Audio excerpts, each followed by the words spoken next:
Stekli su se svi uslovi za formiranje novog savjeta ministara, tvrdi Dragan Čović i podsjeća da je postignut dogovor oko raspodjele resora, ali vlast na nivou BiH još ne funkcioniše.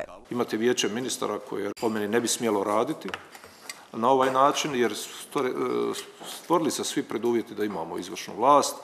Naravno, dok se ne uspostavi vijeće ministara, neće funkcionirati ni parlament. Osim što neće dozvoliti funkcionisanje parlamentarne skupštine bez novog savjeta ministara, Čović tvrdi da neće dozvoliti ni imenovanje novih rukovodilaca agencija, među kojima je i direktor SIPA-e. Mi nećemo biti dio tih procesa, da znate, u vijeću ministara, što bi značilo nije moguće to završiti u vijeću ministara bez predstavnika jednog naroda, jer imenovanja, pogotovo na osjetljivim mjestima, trebaju raditi oni koji će sutra obnašati izvršnu i zakonodavnu vlast. A nove izvršne i zakonodavne vlasti nema bez SNSD-a, jasan je Čović. Što se tiče SDS-a i većine, suludo.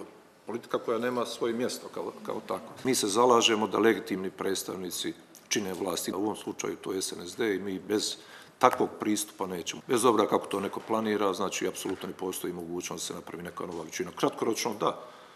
Polovično da, ali u cijelini ne, jer struktura Doma naroda vam je vrlo jasna. Znate ko sjedi tamo. Jasno je da bez HDZ-a se ne može donijeti nijedna odluka. Možda i bez nekih drugih, ali ja sad govorim o HDZ-u.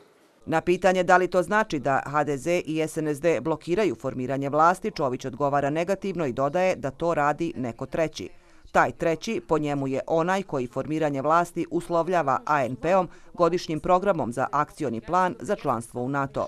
Ajmo napraviti vijeće ministara i zadužiti to vijeće ministara da to riješi. Osobno mislim da je prevažan naš odnos prema NATO savezu.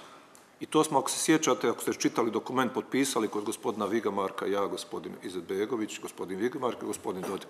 Gdje vrlo precizno se govori o NATO savezu, gdje se govori o svim relevantnim odlukama koje se tiču NATO saveza kao cijeline, koji se moraju poštivati. To smo potpisali zajedno. Mi moramo ići dalje ka NATO savezu. Čović smatra da BiH mora ići i ka Evropskoj uniji i smatra da nam je, ako se do kraja godine kompletira vlast na nivou BiH, zagarantovan status zemlje kandidata. U tome će nam, tvrdi Čović, pomoći Hrvatska, koja uskoro preuzima predsjedavanje Evropskom unijom.